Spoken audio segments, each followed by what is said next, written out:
Hello বন্ধুরা, তো আজকের দিনটা ছিল জন্মাষ্টমী পুজোটা সবার বাড়িতেই কম বেশি হয়েছে, তাই আশা করি সবাই জানে। তো আমার বাড়িতেও হয়েছে আর আমিও করেছি। তো আমি প্রথমেই বলি, আমি ছিলাম বাবার বাড়িতে, তাই বাবার বাড়িতেই পুজোটা করেছি। আর এই জন্মাষ্টমী পুজোতে অনেক কিছু করতে হয়।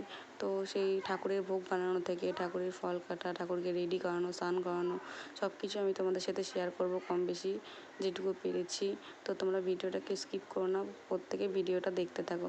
তো দেখো, আমি তো স্নান দান করে দেখলেই প্রথমে আমি ঠাকুরের খাবার বানাতে লেগে পড়েছিলাম, ঠাকুরের ভোগ বানাচ্ছিলাম। তারপরে ভোগ টোগ বানিয়ে রেডি হয়ে নিয়ে ঠাকুরের পুজো দিতে চলে এসেছি। আর আরেকজনও ছিল, যে হলো আমার দিদির মেয়ে হয় আর কি সম্পর্কে। তো আমারও মেয়ে হয়, সে আর আমি দুজনে মিলে পুজোটা করেছিলাম। তো পুজোটা করতে বসেছিলাম, সব কিছু আমি করছিলাম, লাস্টে ও একটু পুজো দিয়ে দিয়েছে, কারণ ও তো একটু ছোটো, ও তো সব কিছু পারবে না।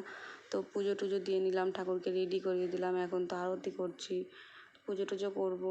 আর আমি এই বাড়িতেও করেছি, ওই বাড়িতে আমার শাশুড়ি মাও পুজোটা করেছে, মানে পুজোটা আমরা দুই বাড়িতেই হয়। তো যেরকম পেরেছি সেরকমভাবেই পুজোটা করেছি, কোনো কিছু ভুল ত্রুটি হয়েছে কি না জানি না।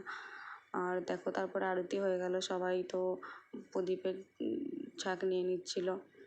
আর এটা হলো আর একটা মেয়ে হয়, আর এটা হলো পিছনে আমার দিদা ছিল। তো দেখো, তারপরে আমি তো পুজো করে দিয়ে দিলাম, ঠাকুরের পায়ে ফুল দিয়ে দিলাম, আর ও ঠাকুরের পায়ে ফুল দিয়ে দিল। তো তারপরে তো পুজোটা অনেকক্ষণ পর হয়ে গেছিলো। দেখো, আগেই বলি, ভিডিওটা যদি তোমাদের ভালো লেগে থাকে অবশ্যই লাইক, কমেন্ট আর শেয়ার করে দিও, আর তোমরা অবশ্যই আমার পাশে থেকো। তো তারপরে দেখো, আমার দিদিটা তো নিয়ে চলে আসলো, এই যে আমাদের পুচকু, আমার দিদির মেয়ে হয়েছে একটা, আগেই বলেছিলাম, আর আমার মা। আর এই যে পুজো করছি, পুজো টুজো হয়ে যাবে, তারপরে তো একটু ঠাকুরকে একটু দিয়ে বাইরে চলে যাব। তারপরে তোমরা পুজো হয়ে গেল, তারপর দু একটা ছবি তুলে নিচ্ছিলাম।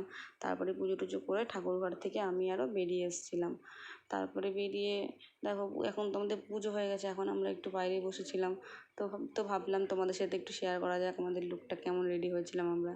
তো তারপরে পুজো টুজো হয়ে গেছিলো, বাইরে থেকে এসে আবার ঠাকুরের ঘরের মধ্যে ঢুকে ঠাকুরের প্রসাদ নেওয়ার জন্য রেডি করছিলাম। নিজে নিলে তো হবে না, সবাইকেও দিতে হবে, তো সেই জন্য সবার জন্যই প্রসাদ রেডি করছিলাম। তো ঠাকুরকে প্রসাদ দিয়ে দিলাম, আর আমরাও পুজোটা নিয়ে নিলাম। আর কার কার বাড়িতে এই পুজোটা তোমরা করেছো আর কীভাবে করেছো, আমার যদি কোনো ভুল হয়ে থাকে অবশ্যই তোমরা কমেন্ট করে জানাবে। আর কার কার বাড়িতে কোন কোন দিনে তোমরা ওই জন্মাষ্টমী পুজোটা পালন